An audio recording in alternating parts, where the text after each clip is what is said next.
কি সুন্দর আমের গন্ধ। বন্ধুরা, আজকে করব আম মাখা। এটা হিমসাগর, আর বাকিগুলো জানি না, অনেক জায়গা থেকে ঘুরিয়েছি তো তাই জন্য। তো দেখো আমগুলো ভালো করে বড় হয়নি, তাতেই আম মাখা করব। তো চলো ধুয়ে নিয়ে আমগুলো।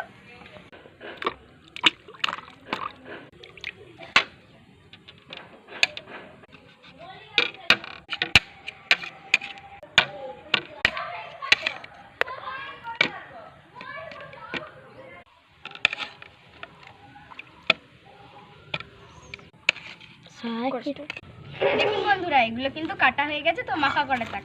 মাখার জন্য আমি নিয়েছি কাঁচা লঙ্কা, নুন, তেল। তো চলো চটকে নিয়ে আসি।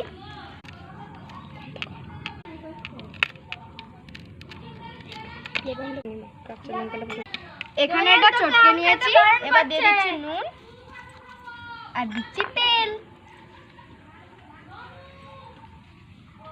দেখুন মাখা হয়ে গেছে।